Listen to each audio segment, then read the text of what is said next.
মালদায় দুষ্কৃতীদের হাতে খুন হলেন তৃণমূল নেতা বাবলা সরকার। দুষ্কৃতীরা ইংরেজ বাজারের নিমাছড়াই সংলগ্ন পাইপ ফ্যাক্টরি মোড়ে বৃহস্পতিবার 10:30 নাগাদ তাকে লক্ষ্য করে পরপর বেশ কয়েক রাউন্ড গুলি চালায়। এমনকি খুব কাছ থেকে তাকে ধরে গুলি করে। গুলি করার পর মুখ ঢাকা দেয় দুষ্কৃতীরা, বাইকে চেপে চম্পট দেয়। এরপর স্থানীয়রা গুলিবিদ্ধ তৃণমূল নেতা বাবলা সরকারকে তড়িঘড়ি আশঙ্কাজনক অবস্থায় মালদা মেডিকেল কলেজ হাসপাতালে নিয়ে যান। এরপর হাসপাতালে তার মৃত্যু হয় বলে খবর। এ নিয়ে রাজ্যের মুখ্যমন্ত্রী জানান, পুলিশের গাফিলতিতে দুলাল সরকার মারা গেছেন। রাজ্যের দুই মন্ত্রী ফিরহাদ হাকিম, সাবিনা ইয়াসমিন হেলিপ্যাডে মালদায় আছেন। মালদা থেকে বিশ্বজিৎ মণ্ডলের রিপোর্ট, এন লোকাল নিউজ।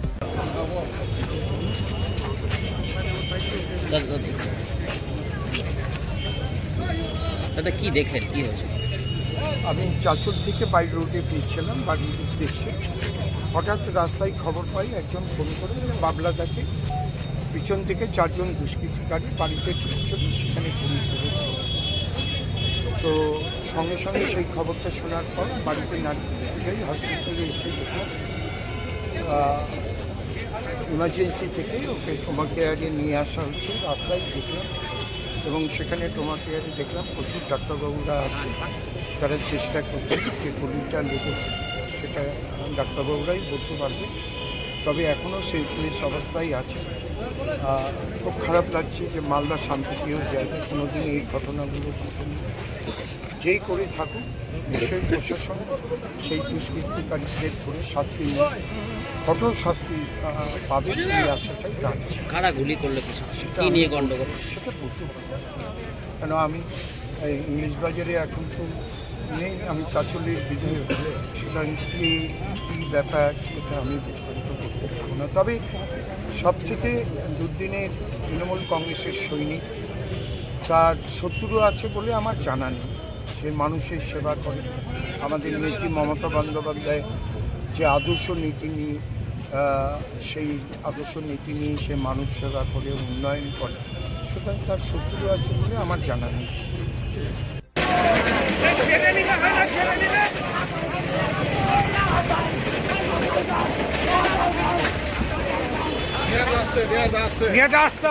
আস্তে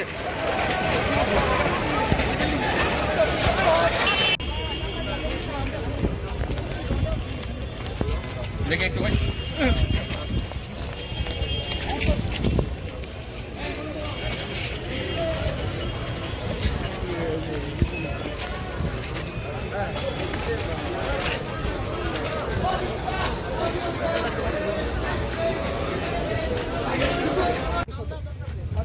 হবে